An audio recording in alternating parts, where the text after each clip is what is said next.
नमस्कार दोस्तों, stock market studies में फिर से एक बार आपको बहुत-बहुत स्वागत है। तो आज मैं फिर से आपके सामने कुछ इम्पोर्टेंट्स कंपनी का अपडेट शेयर करने वाला हूँ। तो वीडियो को पूरा लास्ट तक देखिएगा और अभी तक आपने चैनल को सब्सक्राइब नहीं किया, तो ज़रूर कर लीजिएगा। कंटिन्यूअसली इन्फॉर्मेशन और अपडेट्स पाने के लिए चैनल के ऊपर बने रहिएगा। तो चलो देख लेते हैं कौन-सा कंपनी है इस वीडियो के अंदर। फर्स्ट जो कंपनी है उसका नाम है टाटा मोटर्स। देखिए टाटा मोटर्स के सबसे पहले मैं चार्ट पैटर्न्स के ऊपर चर्चा करूँगा। अगर मैं चार्ट पैटर्न्स को देखूँ तो देखिए यहाँ पे एक लंबा-सा कप विथ हैंडल पैटर्न्स बना था। तो कप के बाद एक हैंडल पैटर्न बना। तो एक लंबा-सा जर्नी करने के बाद एक्चुअली शोल्डर कम बिग हेड कम शोल्डर बना था। और फाइनली क्या हुआ, ब्रेकआउट होने के बाद देख सकते हैं धीरे-धीरे, धीरे-धीरे करके वो अप ट्रेंड में जा रहा है। और एक अलग लेवल में ट्रेंड अप ट्रेंड देखने को मिले। और मेरे हिसाब से यहाँ पे जिस तरीके से ट्रेंडिंग देखने को मिले हैं, वो अगर टारगेट अचीव करे, तो मेरा जो टारगेट है, वो जो मैं टारगेट लेके चल रहा हूँ करीबन-करीबन ₹1140 के ऊपर। तो ₹1140 के ऊपर यहाँ पे टारगेट देखने को मिला तो मेरे हिसाब से एक बेस्ट तरीके से यहाँ पे रिटेस्टमेंट करके कंपनी धीरे-धीरे के आगे बढ़ रहा है। तो जो लोग मुझे पिछले दिनों में कमेंट्स किए थे कि सर टाटा मोटर्स के ऊपर थोड़ा-थोड़ा करके करेक्शन हो रहा है तो अभी क्या करूँ? देखिए इस तरीके से सिनेरियो पहले भी बन चुके हैं। पहले भी बन चुके मतलब क्या है? देखिए थोड़ा-सा ऊपर गया, उसके बाद देखिए यहाँ पे होल्ड किया। फिर से ऊपर गया, फिर से होल्ड किया, फिर से ऊपर गया, फिर से होल्ड कर रहा है। उसके बाद फिर से ऊपर जाएँगे, क्योंकि यही शेयर का नेचर होता है। कभी भी डायरेक्टली वो रॉकेट की तरह ऐसे टारगेट अचीव नहीं करेगा। क्योंकि जो लोग बाइंग कर रहे हैं, वो लोग कब किसी न किसी जगह पे सेलिंग करेंगे। क्योंकि हर टाइम ही intraday, swing trading, short term position सब कुछ चल रहा है, तो इस बेसिस में हमेशा प्रॉफिट बुकिंग होता रहता है।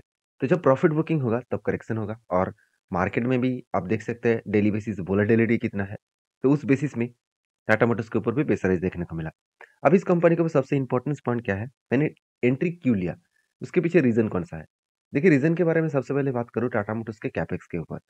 देखिए कैपेक्स के ऊपर बात करें तो कंपनी पिछले साल में करीबन 14,900 करोड़ के आसपास कैपेक्स था और 2023 में वो बढ़ के हो चुका है 18,900 करोड़। तो कैपेक्स ऑब्वियसली एक अलग लेवल में ग्रोथ हुआ।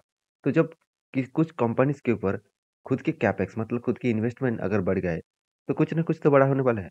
और आप सभी जानते हैं टाटा टेक्नोलॉजीज़ जो सर्विसेज़ है, इस कंपनी का जब आईपीओ आया था, वो सारे पैसे इसीलिए रेज़ किया गया क्योंकि वो सारे पैसे यहाँ पे क्या हो रहा है, यहाँ पे कंपनी का जो डेप्थ है उसको कम करने के लिए कोशिश किया जा रहा है। कितना डेप्थ है? चलो मैं आपको बताता हूँ 2.38। तो पहले कितना डेप्थ था? चलो एक बार यहाँ पे दिखा देता हूँ और भी आपको क्लियर हो जाएगा।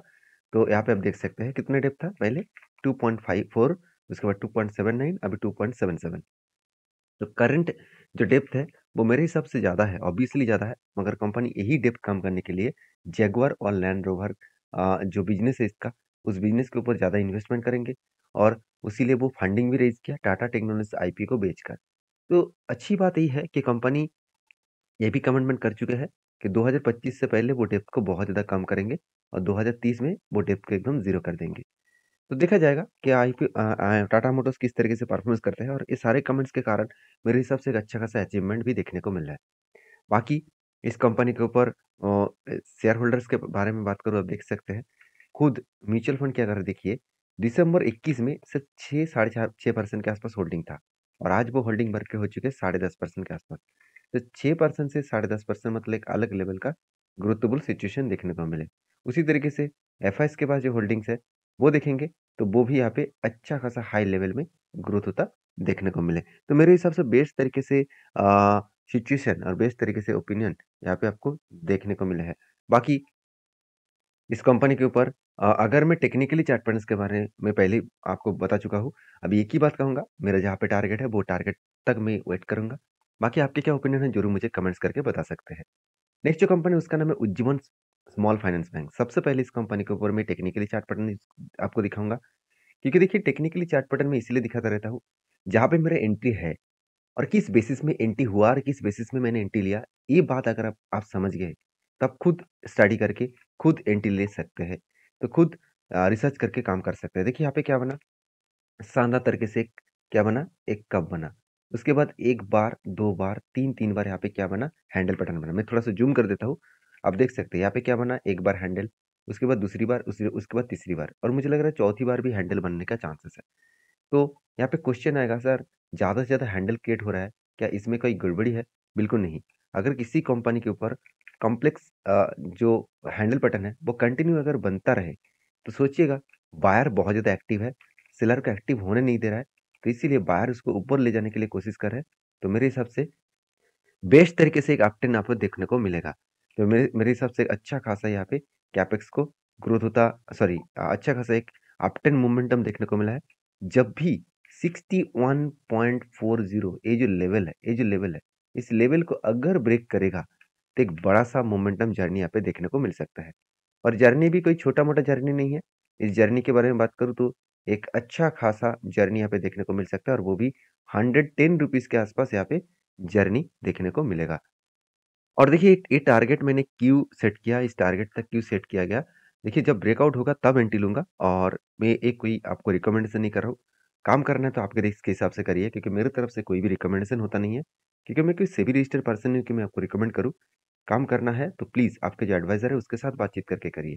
तो मैंने ट्रेड इसीलिए लिया था क्योंकि कंपनी के ऊपर जो बिज़नेस है, उस बिज़नेस के हिसाब से बात करूँ तो आप देख सकते हैं कंपनी का कहाँ-कहाँ से कंपनी का बिज़नेस आ रहा है वो देख लीजिए। मेट्रोपॉलिटन एरिया में 30%, अर्बन एरिया में 56% सॉरी 35% और स्मॉल अर्बन एरिया में 26% और रूरल एरिया में 8%। इसका मतलब हर जगह पे इन्वेस्टर या सॉरी हर जगह पे कंपनी बिज़नेस को कंटिन्यू कर रहा है। तो एक मेरे हिसाब से बेस्ट पॉइंट है क्योंकि बिज़नेस को इस तरीके से कंटिन्यू करना मतलब एक अच्छी बात देखने को मिल जाता है। बाकी इस कंपनी के ऊपर सबसे इम्पोर्टेंस पॉइंट जो है वो है कंपनी का ग्रोथ।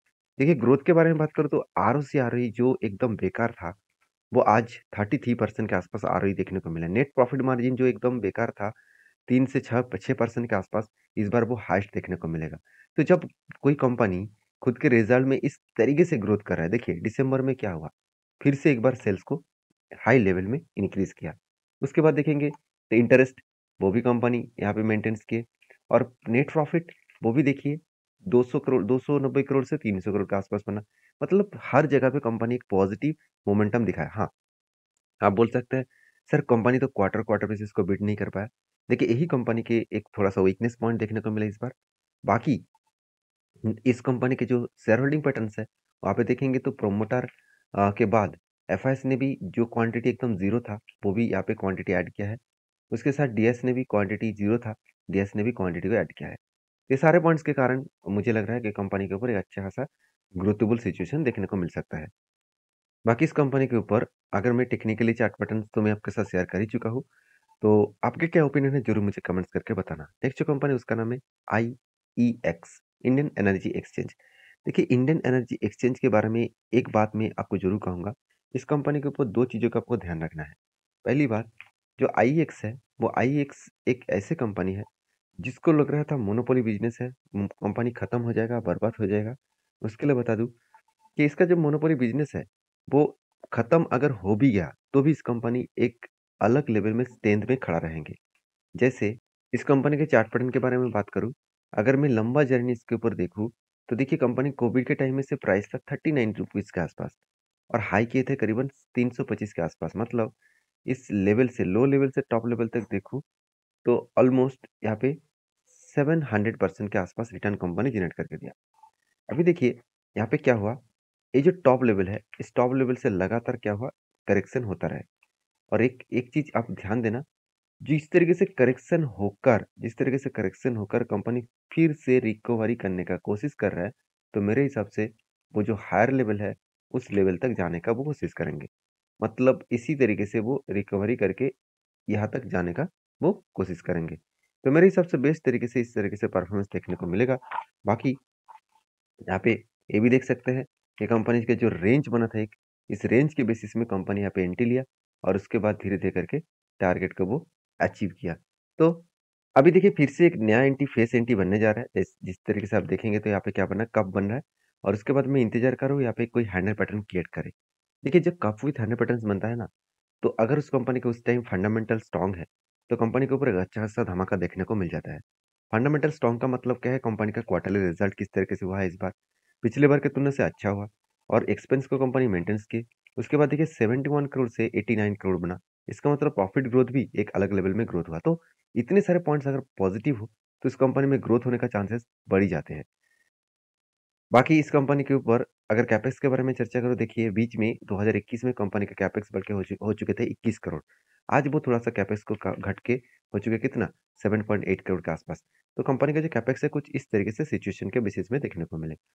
तो बाकी अ, अभी इस कंपनी के ऊपर आपके क्या ओपिनियन है? ज़रूर मुझे कमेंट्स करके बताना। तो नेक्स्ट जो कंपनी है, उसके बारे में चर्चा करूँ, उसका नाम है डीआरसी सिस्टम्स इंडिया लिमिटेड। तो डीआरसी सिस्टम इंडिया लिमिटेड जो है, वो कंपनी बहुत वोलेटिलिटी कंपनी है और इस कंपनी ने एक अपडेट दिया, वो मैं आपके साथ शेयर करूँगा, वो है बोनस का 2:1 मतलब है हर एक के बदले आपको 2 शेयर मिलने वाले हैं।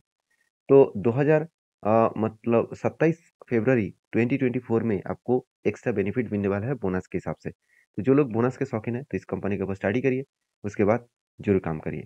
वीडियो में जानकारी अच्छा मिले तो प्लीज़ लाइक करना। मिलते हैं नेक्स्ट वीडियो में, तब तक के लिए धन्यवाद।